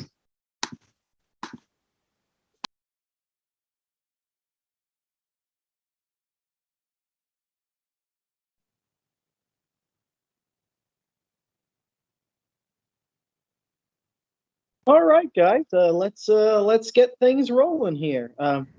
Thank everybody for their presentations. I sure do appreciate it. We had some really diverse sort of topics that interacted with each other in interesting ways and interacted with our theme. So I really like that. I appreciate your hard work. And with that, I'm going to turn things over to your panel chair, Mr. Van Deventer. Thank you, Hud. You are most welcome, William. I really appreciate the opportunity. I'd like to thank everyone for joining us today here on our panel for the 2021 Transatlantic History Conference, specifically focusing on spectacle and power. Of course, I'm Erhard Van Deventer from the University of Texas at Arlington, and it's my absolute pleasure to be here today to discuss this panel. I'd like to introduce our panelists first. We have Keith Richards from Tulane University presenting the Secret Prisons, Public Punishments, Havana and the Inquisition of 1610 to 1660. Major research that he focuses on are on urban spaces from the 17th century in the Caribbean, paying close attention to Cuba and Spanish Florida. Other areas in which he focuses are expressions of power and, of course, urban resistance to colonialism.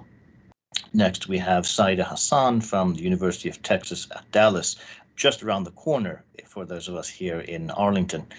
She presented on Pauline Hopkins and the Spectacle of Moreau, her major focus being the literary criticism and theory behind writing, also focusing her work on global women's cinema and American literature as a historical construct.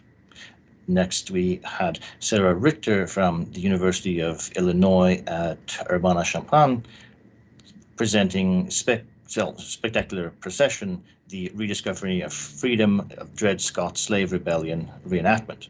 Her major focuses, as she mentioned, were on art history, contemporary West Africa, and the representations of race and gender throughout history. Lastly, but certainly not least, we had Henry Jacob from University of Cambridge presenting a subversive spectacle, how Panama's 1916 Exposition subverted the U.S. canal celebrations. His major focus, of course, relying on Panama and its role as a place of interest historically and currently for the effects of imperialism and colonialism, currently working on world history, and his continued work on the 1701 project. Now, as a little bit of an introduction, I'd like to speak briefly on some of themes connecting all of these brilliant presentations that we had here today. Now, spectacle and power are often synonymous with colonialism. After all, colonialism often uses spectacle to support its legitimacy, thereby granting it power.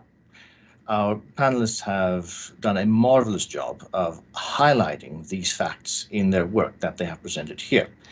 A common thread that runs through these presentations is how spectacle was used to create an orthodox narrative that supported colonial institutions and endeavors.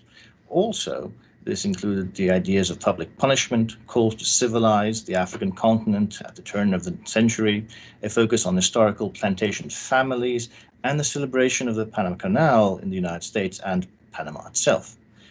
Each of our panelists have also shown, in turn, how each narrative was challenged by counter-narratives that were more historically accurate than those created from a pro-colonial mindset. This major theme of the importance of controlling the historical narrative or the creation of historical narratives is one of the major ideas that tie together all of our panelists. The fact that spectacle could not only be used to support colonialism, but also effectively challenge colonialism is another major thread that runs through all four the papers presented here. The spectacle of Inquisition, Meru, reenactments, and the historical city district, remembering the celebration for the completion of the Panama Canal, could just as easily undermine colonialism as those narratives that were created to support them. And again, I'd like to thank our panelists for being here today. I know all of you took time out of your day to be here. Welcome. As chair of the panel, I have the slight privilege of asking you the introductory questions. And I'd like to begin with you, Mr. Richard, if you are open to it. Now, your paper on the Spanish Inquisition, given that the majority of colonial historians today agree that Catholicism was in fact used as a tool to legitimize Spanish colonialism by casting a narrative creating Spain as a benevolent overlord in the New World, would you place the Inquisition and its role in the support of colonialism through the use of spectacle, and how would you place it?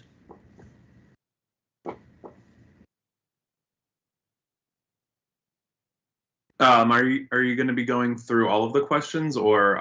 No. I present your question first. So I would say that the placing of the Inquisition is sort of justifying the sort of Spanish ethos. Everything that is coming out of Spanish colonialism was sort of tried beforehand in the Reconquista, where the Castilians and the rest of the Christian Spaniards fought and ejected the Jews and the Moors from the Iberian Peninsula. So that compounded with the Protestant Reformation sort of put Spain in this position where they were the ones who were enforcing religious orthodoxy. So the Inquisition comes out of that arm. Yeah. And we see that into the Iberian Peninsula, but we also see it as well into the colonial enterprise. There's a lot of issue, especially once the Portuguese crown is united with the Castilian crown, where the concern of Portuguese Jews in the New World are a huge issue. I didn't necessarily talk about the cases of things like Judaizers or Protestants that were posing as Catholics, but those do, even in Cuba, play a bit of a part where they're trying to enforce these things. But there's also a concern specifically with the small handful of slaves in Havana, where they're trying to ensure that these people are being properly converted, and anything that seems outside of how the colony composes itself and expects the citizenry within it to behave will then be violently punished. You can certainly view religion in a very cynical aspect as just simply a colonizing sort of a force. A lot of these people did genuinely believe in these things. Father Claver, which I had mentioned in the presentation, is now canonized as a saint, even though my depiction as him isn't necessarily very kind to him. He's sort of seen as being a character who will twist and contort using well-known tropes wielded by the Inquisition against populations that never would have been able to know that these things existed. So I think that it's good to approach the Inquisition and Catholicism in the colonial project as being a means to an end, but I also believe that there is still, to an extent, a genuine belief that this was sort of what they saw as morally right, but it's also very much how they're able to legitimize themselves being in the Americas in the first place.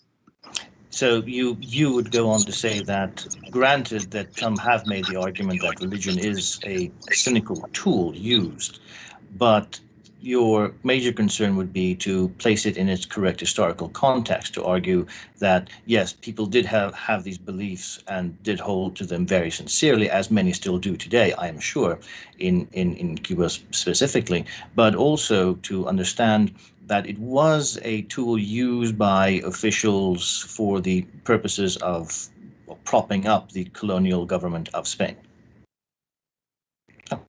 Thank you very much. Our other panelist, Ms. Hassan, seems to be missing at this moment in time. I hope she will be able to join us shortly. Her topic is just as fascinating as all of yours. I'd like to move on to you, Ms. Richter, if you are ready. Excellent presentation. I actually did have a student who did take part in that reenactment that she mentioned to me. Was absolutely fascinating stuff, truly. It was. Thank you very much for bringing that to light. Now, you spoke extensively on the creation of the colonial-centered narrative surrounding slavery, particularly, that obscures the dark truth of the institution itself. Now, this narrative that was created focuses more on the polite and nostalgic elements of plantation society, yet nearly wipes away the slave uprising in 1811. How effective would you say was the creation of that colonial narrative in obfuscating the truth in comparison with the reenactment of Dred Scott attempting to bring a more historical and accurate narrative to light? And then how effective was his reenactment to actually break that common misunderstanding? That is such a great question. Thank you so much. I also just quickly thank everyone for organizing. It was such an honor to be part of this panel and virtually kind of meet everyone. And that's also amazing. Your student was part of this incredible kind of moment, this reenactment. So to get to that question, I would say that the colonial narrative of kind of whitewashing and really creating this, I always think of it as this kind of Gone with the Wind romanticization of the South. And I'm actually currently, I'm teaching in Savannah, and I had some friends come to visit, and they were kind of asking me all these questions about my research and what is it like to be in these spaces. And as we're walking around, they were like, oh, I can see how you would easily be seduced into this, right? And you're not given this information. Like, all that remains acknowledging the German Coast Uprising is that small plaque.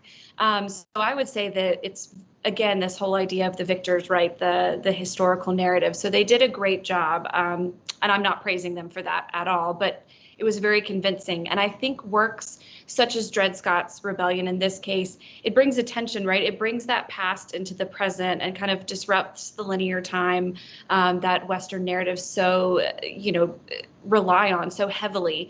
And there are multiple, I watched a lot of different videos of the presentation, and they actually speak to people who are there watching it happen, who have still a very kind of white supremacist, racist viewpoint, which again shows just how strong the hold is of these kind of nostalgic narratives of the South. But I would say that Dred Scott's work is doing a lot to change that, especially kind of in the wake of everything that's happened in terms of Black Lives Matter protesting, George Floyd. So I think there's a lot of really good work coming out of Dred Scott is just one example, but a lot of contemporary performers, photographers, the pandemic has created new ways of communicating, which I think has been great, right? So even if you couldn't go to physically be there, you can kind of watch it or engage with it in a different space. And then I apologize, you had a third question at the end. It's sort of part of the original question. I mean, Dred Scott concept of how effective was this reenactment to really bring light onto this fictitious narrative that was created?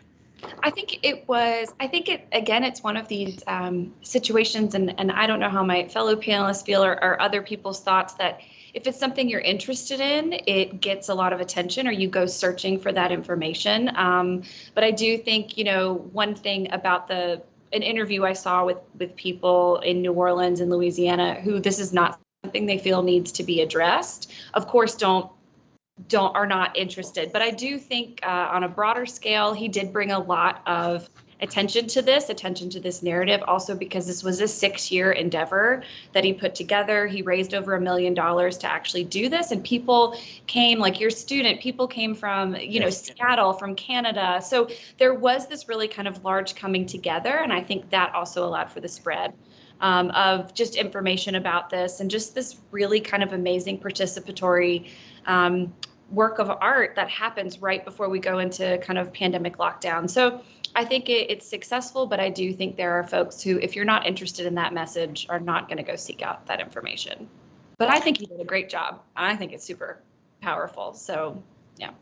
No, thank you very much for that answer. No, I completely agree with you. I think that this is a very important issue, this creation of narratives to support certain views, and how your work and our other panelists' work as well show that this this breaking of the colonial narrative is a very important and significant move forward for society to realize that these narratives that have been established, for instance, the case of the idea of Southern comfort being a very polite, nice drink that you can have on the porch with friends and family, does hide a much darker truth. And almost, particularly in the issue of American slavery, a part of the narrative that has been, one might say, selectively removed to hide various feelings of, one might say, culpability or even responsibility for historical events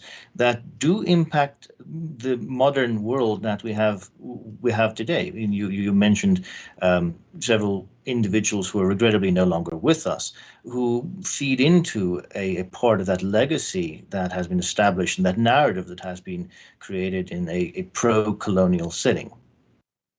Absolutely. And I think I remember going on a tour at Monticello, actually, and the tour guide, David, he was speaking about how as soon as you begin to kind of question these people of power like Thomas Jefferson, it's like you've taken someone's uncle and really tried to throw them in the trash. So there's a reticence to accept that reality and really see things from a different perspective that removes this kind of whitewashing. So. Oh, thank you very much. Mr. Jacob, I hope you are ready. I have a 6-part question for you. I'm sure you will be the man for it. I'm joking, of course. No need to fear. Marvelously done on your presentation. I found particularly interesting.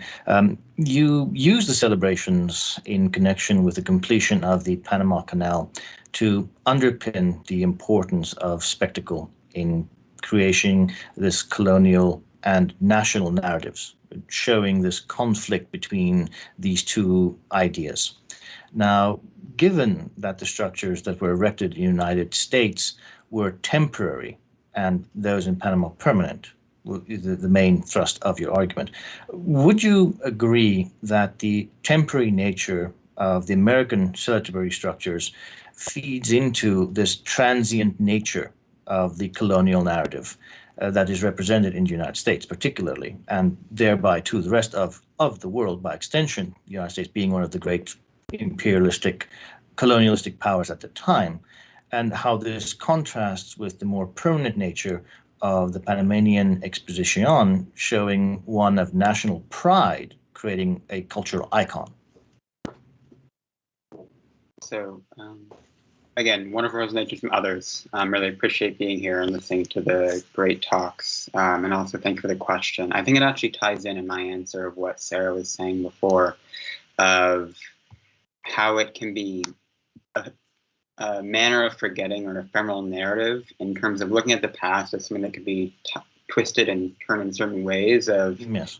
Temporary building. It's similar in the way that it's remembered and viewed from the American perspective of it's a colonial artifact, which then goes down, and the whole notion of the creation of the Panama Canal, not as simply an engineering feat of genius, which it is. Again, you can say that.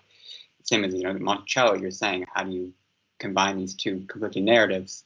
But as I think the case in Panama shows, is in the permanence of the structure, it's much more than just there are some buildings in a neighborhood that still lies in the city itself. It's a statement, a symbol that goes far beyond that. People actually living there now today still view it with affection, and again, as a real monument to their own entrance, separate from the U.S. into the 20th century, and as a symbol of that progress. So I think it really is, again, a manner of beyond just the physicality, but it's tied deeply with these practices of remembering and forgetting selectively.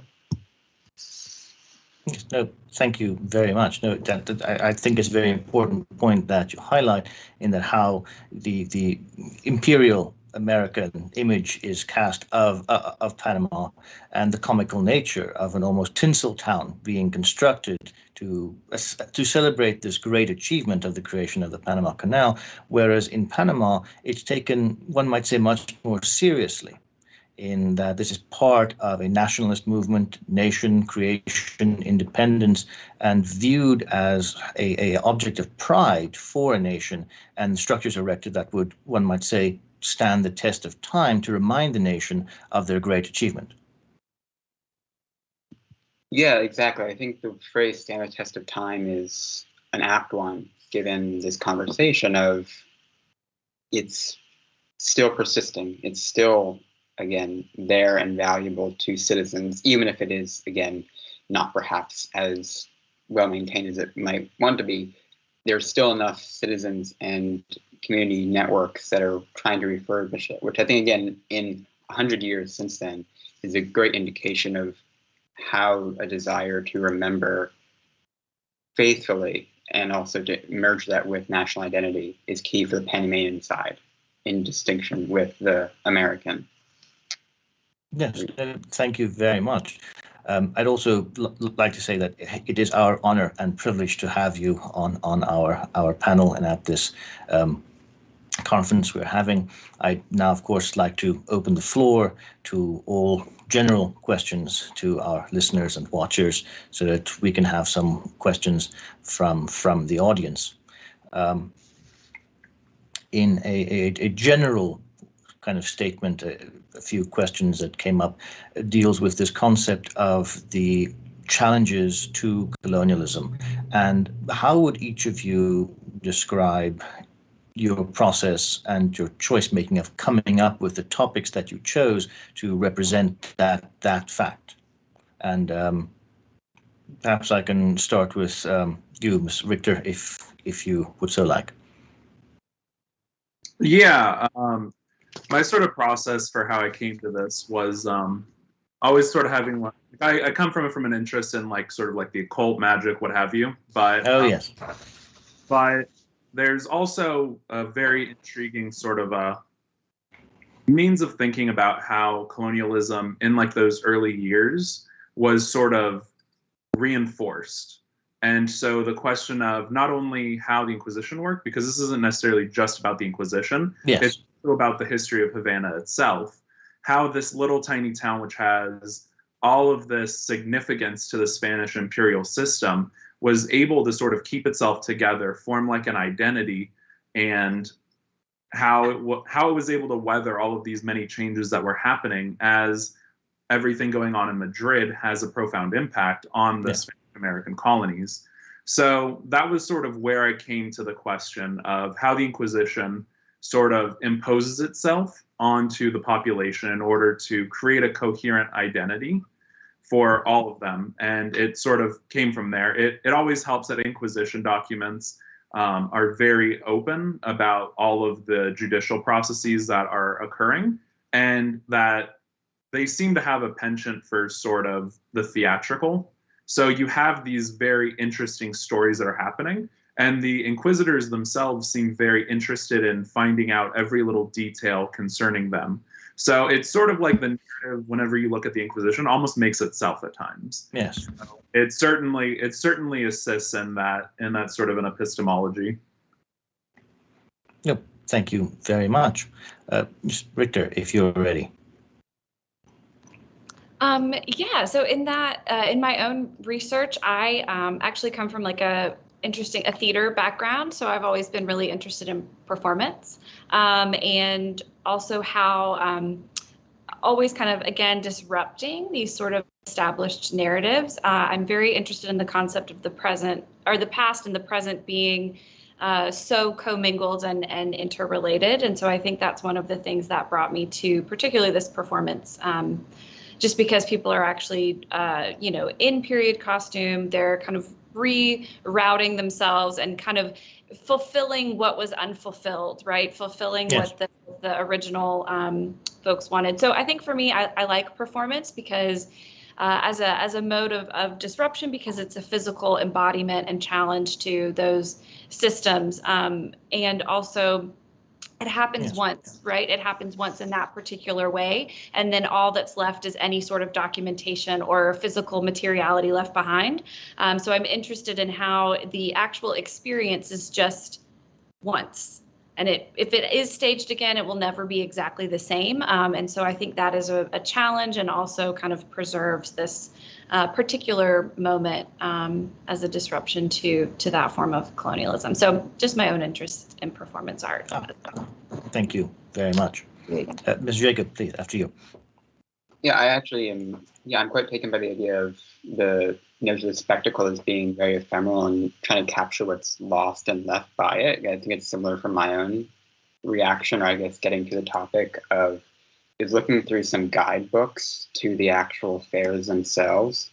First, the ones from San Francisco and San Diego, as they were more easily accessible, and then through a kind of labyrinthine network of asking libraries of getting some of the Panamanian ones to actually see them.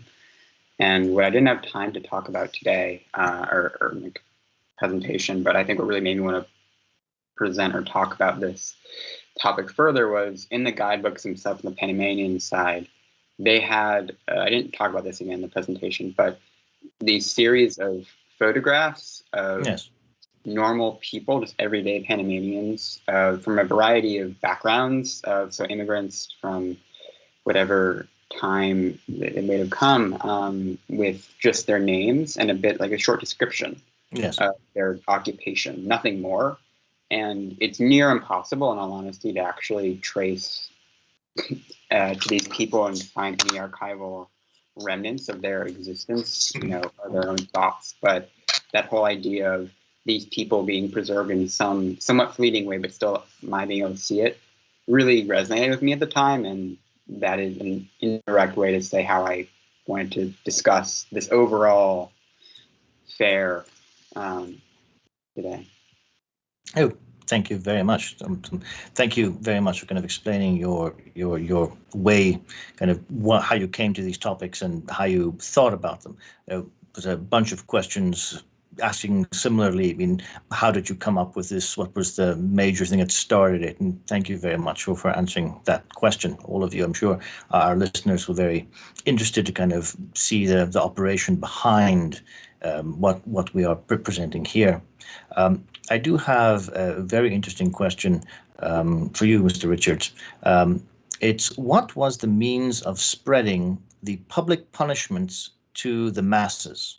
It reads further, I'm assuming a very low literacy rate. So it is through word of mouth, thinking about how, in contrast, acts of resistance is spread in the case of course, Ms. Richter's reenactment and Saeed's punishment works. Yeah, so the center of colonial life was, of course, the plaza. Havana had two at this point. And so whenever any crime happened, it was read out to the public, which was the center of public life. The church was there, the cabildo was there, the markets were there. So you're going about your daily life and you're hearing about how these people are committing these crimes. And so that might be your neighbor. So you already are kind of seeing that there's an expectation that you're going to have whatever crime you commit read out aloud. But in these higher profile cases, in the case of like an Inquisition, the Inquisition had sort of like parade routes to give a sort of like a contemporary example where you're essentially hitched to a horse and you're being whipped as you're going through the streets. And there's often like, they're called sanbenitos. They're like hats, which are worn atop your head, and they're ornamented, designating what your crime was. So it's very much a very public spectacle that's being done here. And so if you don't get an idea of what's happening through the reading aloud, through these sort of like tours through the city of people that are condemned, Havana is at the center of a lot of what's happening in the Atlantic world, even in the 17th century. So information is traveling word of mouth, even if the literacy rates are low. People are still aware of these things. The Inquisition wasn't something that was a new idea to these people. They were very much aware of what was happening. So people are able to share with each other, oh, did you hear so-and-so, like this happened? So people were very much aware of what the stakes were whenever they did all of these things. And the Inquisition couldn't exist without your neighbors reporting you for your heresy. These things didn't just emerge out of nowhere. So very much for people that were afraid of these things happening to them, they were aware, but also for people that wanted to reinforce colonial ideas themselves were participants in this sort of a spectacle. Oh, yes. No, thank you very much. Our next question is for you, Mr. Jacob. It reads, was there any significant international participation in Panama or an invitation to participate? That didn't go through. Did any foreign countries stand out? Any foreign dignitaries? Any foreign visitors to the celebrations in Panama? It's actually surprising, perhaps, that the U.S. did attend in quite large numbers in terms of the pavilions, as was normal since the World Exposition started in the 19th century. Yes. You have an array of pavilions representing each nation or smaller subgroup, and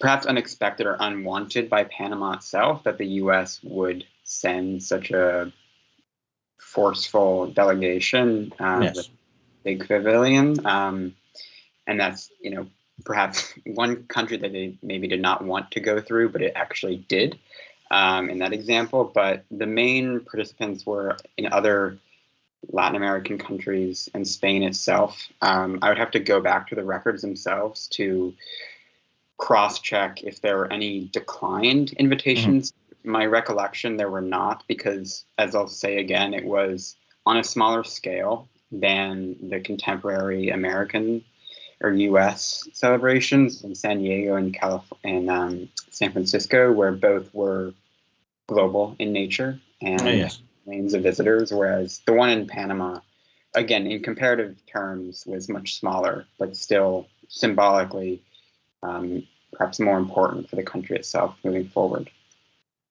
Thank you very much. Our next question we have here is for you, Ms. Richter. It reads, reenactment in historically accurate clothing with archaic weapons can establish a safe distance from trends that are still prevalent in current events. Have people marched along this route in modern clothing with modern weapons still as a commemoration, but explicitly emphasizing continuous racism in the United States? That is a great question. And no, not an explicit, like contemporary, like matching jogging suits or things like that. I do think in the Dred Scott reenactment, there is a mixing of, you can, if you look at a lot of the photos or the videos, people have on, like, actually, I love Dred Scott talks about in one interview, like he made sure he had his really comfortable New Balances on. So there is this sort of blend of like maybe more period accurate clothing with kind of contemporary elements that you'll find. So no one has explicitly done it, but I think his intermixing of, also really emphasizing that they're walking, the route that used to be sugar plantations is now strip malls and oil refineries and these petrochemical plants. But that is an interesting kind of point. I don't know what that would actually look like or what sort of impact that would have if people did that with traditional kind of or more contemporary clothing and guns. But that is something to think about in those terms. Yeah, I hadn't considered that, actually. I just considered his kind of mixing of past and present. But that's a great question and really something for me to think about as well. So I appreciate that. No, thank you very much. As a little bit of a follow-up question to that one, one of our commenters wrote here that if considering your research into this particular event, it asked what culture or narrative would you like to see played out in theater arts or movies concerning the Dred Scott Rebellion, both the historical event and the reenactment? That's a great question. And I would also really want that to be from, a Black perspective. Mm-hmm. I think obviously one of the things that I am exploring, not only in this reenactment, but in other ones that have taken place, is we don't have written accounts, right? One of the main accounts of a rebellion we have is Nat Turner's confession, following his arrest. But how much of that, I mean, it was taken by like a journalist. So how much of that, again, always questioning where this information comes from. So I would love for it to be from a kind of a Black enslaved perspective, but that's limited. So I really take to heart a lot of information by like Cydia Hartman in how do we write these narratives and how do we pay attention and respect to the absences as a result of this continued kind of whitewashing and wanting this erasure of this event to not overcloud again the whole, I just was so kind of taken and disturbed with Southern comfort and then turning the old slave quarters into like a bed and breakfast situation. So I would really like it to be from that perspective, but what that actually looks like, I think, is a lot of absences, a lot of reverence, and then a lot of returning to a Black community of how they would want that represented and people who live in that space. So I think relying on sort of ancestral identity and memory and what people know of that time. No, thank you very much. Our next question we have here is a sort of a generalized question, but I believe it's more directed towards you, Mr. Richards, and the connotation with the Inquisition. And it deals with this concept of the similarity in the accusational form between the Salem witch hunts and trials and those conducted by the Spanish Inquisition. Could you perhaps speak more about perhaps the similarities or the differences between these two concepts briefly? So I'm certainly not an expert on the Salem witch trials and sort of like how witch hunts were done in the English setting. I'm primarily a Spanish colonial historian. Yes. However, my understanding is that it is very much going to the local church official who oversees all of this, and then eventually the investigations happen. There's usually a commissary or comisario who takes up residence in the Spanish American context. Mm-hmm. So not every single city has like an Inquisition apparatus. Yes. So very often there might be people from like a smaller city who go to Havana in order to denounce someone. Yes. You see in the Salem witch trials, obviously a very small New England town has this sort of like explosion, and it's not from an overarching apparatus, but rather a very localized struggle is happening here. I think that the big difference between the two is the fact that while both of them have very underlying social and economic anxieties that are kind of like spurring them into the direction that they eventually take, the Salem witch trials, because New England has more of a religious plurality, and it's not necessarily like something quite as overarching as the Catholic Church, it takes on a very local sort of a contour. But you sort of see the same sorts of like protagonists taking part in these types of like denouncements and then subsequent trials, where it's mostly the well-to-do or the ones that are investigating, the ones that are sort of enforcing their will upon the people. And then you have like the lower class folk, and then especially in the case of the Salem witch trials, the enslaved, who are kind of finding themselves in the crosshairs here. While Havana, of course, has these very interesting two cases on slavery and the enslaved, they are very much statistically not the norm for what is happening here. I think also that the racial composition between the two societies are very different. There's far more mixing of like different people that's going on in Havana, and especially in Havana compared to the rest of the Cartagena tribunal that's going on here. So I think that from an apparatus standpoint, there are some similarities and some differences, but it is ultimately trying to ensure order between the two of them. I think that is the ultimate purpose for both of them. And everything else, religion is sort of used as like the guise for what the concerns are in like these smaller communities. Yes. Mr. Jacob, I have a question for you. It popped up just now. You spoke about the celebration of the Panama Canal kind of cast in this anti-colonial setting.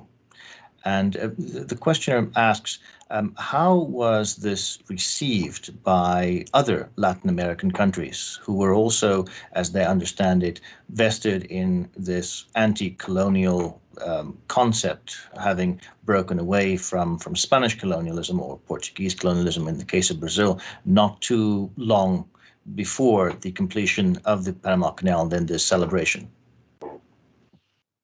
So I would, in all honesty, need to look a bit more deeply into the other facets of this from a more Pan-American perspective, because as to now, I have admittedly mainly taken from the existing documents. I'll say this too, there's unfortunately a bit of a, not a paucity, but I'm working mainly from guidebooks, remnants. It's sometimes difficult to capture a spectacle, as others have said, when it's in the moment and then and there. So I do not have a full knowledge of how other countries specifically reacted. I might need to do more research into diplomatic correspondences of maybe consuls or other ambassadors that might have perhaps some insights onto it from a more official perspective. But as to the more on the ground, normal, everyday peoples, I wouldn't fully know. One could hazard a guess that it would be a positive response given the anti-colonial implications. But again, I would not be able to say so with complete authority without having knowledge of documents if they do exist. But regardless, I would stand by the fact that this remained at least somewhat notable in this time period when U.S. gunboat diplomacy was ramping up an articulation from a Central American country of its own sovereignty. That whether to the extent which was known about and supported by other contiguous or nearby countries, I do not know. But again, as a symbol, I think it holds plenty of weight then and now. Yes, no, I mean, the Panama Canal being one of these major trade links, I think it's easy for one to assume that the majority of the world, as well as the Latin American countries, were looking on with bated breath to almost see what is going to happen. I mean, you might have the example of imperial control over the Suez Canal, and many people, I think, looking at the Panama Canal, asking these questions. Well, where are we going with this? What is going to be the effect? Is it going to be a Panamanian canal, or is it going to be a canal in Panama owned by a colonial power and then managed for the benevolence of the imperialistic nation, kind of taking it over? So thank you very much for that question, and I'd like to take this time to thank you again very much for joining us for our conference. I have to congratulate you on your excellent presentations and papers, raising some very thought-provoking topics, especially in the concept of the creation of narratives and then dispelling of colonial vested narratives through fine historical research from your end. I'd like to thank you again, and I wish you all the best. William, I leave it to you. Yes, and I would like to reiterate Mr. Van Deventer's thanks to you all. We really appreciate your hard work. You had some fantastic answers to these questions too. We appreciate having you with us. It's been really great. We're going to go to a brief intermission now. At 1 o'clock, we're going to have a fun little screening of some silent film clips with their authentic scores. So I think that's going to be a pretty interesting little time. But for now, we're going to leave you all for a brief intermission. Thanks, guys.